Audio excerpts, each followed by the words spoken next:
Good afternoon all student class 11 biology. I am Ajay गदारी मंगलम inter college मुसाफिर खाना। आज मैं आप लोगों को जंतु जगत का वर्गीकरण मतलब जीव जगत के वर्गीकरण में लास्ट टॉपिक चैप्टर का अंत करने जा रहा हूं। जो लास्ट टॉपिक बचे हुए हैं उनको आज मैं कंप्लीट कर रहा हूं। यहाँ पर हम पहले बात करते हैं आप लोगों से जगत में मतलब प्लांटी जगत क्या है, मतलब इसका मतलब क्या होता है। बहुकोश की उत्पादकों का समूह जो होता है, बहुकोश की उत्पादकों का समूह प्लांटी कहलाता है। जगत प्लांटी के अंतर्गत हरे स्वापोषी जीवधारियों जैसे हरे शैवाल, भूरे शैवाल, लाल शैवाल, लीवरवर्ट, मांस, फर्न, अनावृत बीजी तथा वृत बीजी पादपों को रखा गया है। मतलब आपको आगे आने वाले चैप्टर में मांस, फ्यूनेरिया, लीवरवर्ट ये सब आपको पढ़ने को मिलेगा। तो ये सब किस में रखा गया है? प्लांटी जगत में रखा गया है। अगला हम आपसे बात करते हैं एनिमेलिया जगत क्या है। बहुकोश की उत्पादकों के समूह को एनिमेलिया कहा जाता है। बहुकोश की उपभोक्ताओं के समूह को एनिमेलिया कहा जाता है। जगत प्लांटी में बहुकोश की उत्पादकों के समूह को प्लांटी जगत कहा गया था। इनमें बहुकोश की उपभोक्ताओं के समूह को एनिमेलिया कहा गया है या एनिमेलिया में रखा गया है। इस जगत में विषमपोषी जीव जैसे आपके स्पंज का मतलब गद्दीदार होता है। स्पंज, कोरल, क्रिम, कीट, घोंघा, इकाइनोडर्म्स मछलियां, सरीसृप पक्षी और स्तनधारी जंतु रखे गए हैं जैसे आपके शेर, मछली, सर्प आदि। उसके बाद हम आप लोगों से बात करते हैं लाइकेन क्या है। लाइकेन क्या है?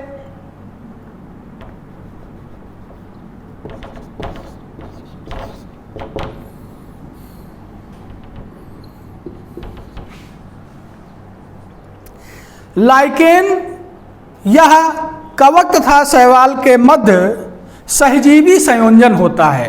कवक तथा शैवाल के मध्य सहजीवी संयोजन होता है। किसका संयोजन होता है? लाइकेन का होता है, जिसमें ये दोनों अंतःग्रथिल होकर एक थैलस जैसी संरचना बनाते हैं। कौन बनाता है? लाइकेन बनाता है। लाइकेन क्या बनाता है? थैलस जैसी संरचना बनाता है। इसमें शैवाल को शैवलांश तथा कवक को कवकांश कहा जाता है। लाइकेन में शैवाल को शैवलांश तथा कवक को कवकांश के नाम से जाना जाता है। शैवाल जो होते हैं आपके कार्बन डाइऑक्साइड और जल से कार्बनिक भोजन बनाकर किससे मिलकर बनाते हैं? कार्बन डाइऑक्साइड से और जल से मिलकर करके ये भोजन बनाकर कवक को देता है। जबकि कवक शैवाल का रक्षात्मक आवरण बनता है। जबकि कवक जो होता है ये आपका शैवाल का रक्षात्मक आवरण बनाता है और लाइकेन को अधोस्तर से लगाए रखता है। ये चट्टानों, वृक्षों की छाल, मृत काष्ठ पत्तियों, वृक्षों की शाखाओं आदि पर कौन पाया जाता है? लाइकेन पाया जाता है। लाइकेन के उपयोग क्या होते हैं? नंबर 1 उपयोग लाइकेन का होता है, इन्हें खाद्य पदार्थों के तौर पर इस्तेमाल किया जाता है जैसे आपका रंडिस, मांस। अगला है इसका उपयोग लिटमस पत्र, लेकानोरा बनाने में तथा वायु प्रदूषण मतलब सल्फर डाइऑक्साइड के संकेतक के रूप में किया जाता है। लिटमस पत्र जो कि लिटमस पेपर आपके केमिस्ट्री के प्रैक्टिकल लैब में लिटमस पेपर का यूज होता है। नंबर 3 इसका यूज है कुछ लाइकेन का उपयोग प्रतिजैविक या एंटीबायोटिक व एल्कोहल बनाने में भी किया जाता है। एल्कोहल और प्रतिजैविक और एंटीबायोटिक बनाने में लाइकेन का भी यूज होता है। अगला है कुछ लाइकेन आपके जो इत्र होते हैं मतलब जिसको बोला जाता है सेंट बनाने में लाइकेन का यूज होता है। अगला है आपका विषाणु, जिसको बोलते हैं वायरस, इसको बोलते हैं वायरस।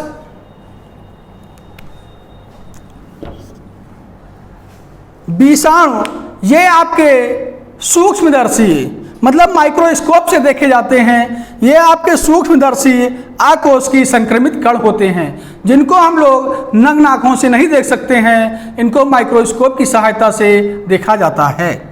जिनमें प्रोटीन के अच्छत से युक्त जीनोम के रूप में न्यूक्लिक अम्ल पाया जाता है। किन में पाया जाता है? वायरस में पाया जाता है, जो डीएनए तथा आरएनए में से एक होता है। हमने आपको बताया था डीएनए का पूरा नाम होता है डाइन्यूक्लियो एसिड और आरएनए का नाम होता है राइबोन्यूक्लिक एसिड। पोषक कोशिका से बाहर, मतलब ये पोषक कोशिका से बाहर पूर्ण संक्रामक विषाणु कण को आपस में संक्रमित करके विरियान बनाते हैं। तो हम आपको बता दे रहे हैं विरियान किसे कहते हैं। पोषक कोशिका से बाहर, पोषक कोशिका से बाहर पूर्ण संक्रामक विषाणु का बनना विरियान कहलाता है। ये जीवित कोशिका के भीतर जनन क्रिया को दर्शाते हैं। विषाणु जो होते हैं जीवित कोशिका के भीतर ही अपनी जनन क्रिया को दर्शा देते हैं, मतलब एक से अनेकों संख्या में वहाँ पर हो जाते हैं। एवं पोषक कोशिका की जैव संश्लेषणी मशीनरी का प्रयोग इनके विषाणुओं के निर्माण के लिए किया जाता है। सन 1892 ईस्वी में सन 1892 ईस्वी में एक वैज्ञानिक थे इवानोव्स्की, जो कि रूस के रहने वाले वैज्ञानिक थे। इन्होंने एक तंबाकू के पत्ती में विषाणु की खोज की थी। वो तंबाकू का जो पत्ती होता है उससे एक प्रकार का रोग होता है, उसका नाम होता है मोज़ेक रोग। तो ये आपका क्वेश्चन होता है, मोज़ेक रोग को किस सन में किस वैज्ञानिक ने बताया था? तो 1892 ईस्वी में मोज़ेक रोग को बताने वाले वैज्ञानिक का नाम इवानोव्स्की था, जो कि रिट्रो विषाणु, जो कि इन्होंने उसको रिट्रो विषाणु के नाम से बताया था। मतलब मोज़ेक रोग जो में जो विषाणु होते हैं उन्हें रिट्रो विषाणु कहा जाता है, जो पोषक में स्वयं के आरएनए और डीएनए का निर्माण करता है। अगला आपसे हम बात करते हैं वायराइड्स क्या है। वायराइड्स की खोज करने वाले वैज्ञानिक, मतलब इसको सर्वप्रथम बताने वाले वैज्ञानिक का नाम टी.ओ. डाइनर।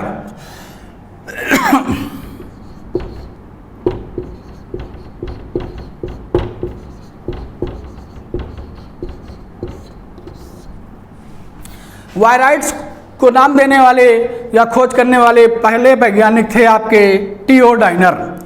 इन्होंने किस सन में इसका नाम दिया था? 1971 ईस्वी में दिया था, 1971 में। टी.ओ. डाइनर ने 1971 में बताया था कि आलू के एक रोग में इसके कंद टूट जाते हैं। आलू के एक रोग में इसके कंद टूट जाते हैं। किसके कंद टूट जाते हैं? वायराइड्स के कंद टूट जाते हैं। यह रोग विषाणुओं से भी छोटे सरलतम कणों द्वारा होता है, इन्हें वायराइड्स कहा जाता है। मतलब ये विषाणु से भी छोटे और नग्न होते हैं। वायराइड्स केवल एक छोटे से आरएनए जीनोम के द्वारा संगठित कण होता है। इन पर कोई अन्य संरचना नहीं पाई जाती है। इन पर कोई आपकी अन्य संरचना नहीं पाई जाती है। इसी वायराइड्स में प्रोटीन के द्वारा जो संक्रमण फैलता है उसे क्या कहा जाता है? प्रोटीन से निर्मित ऐसे कण जो संक्रमण फैलाने में सक्षम होते हैं उन्हें प्रियांश कहा जाता है। बेटा आज आपका ये चैप्टर कंप्लीट हुआ। अगला चैप्टर आपको हम अगले डे पर स्टार्ट करेंगे, वनस्पत जगत। ओके बेटा, थैंक यू।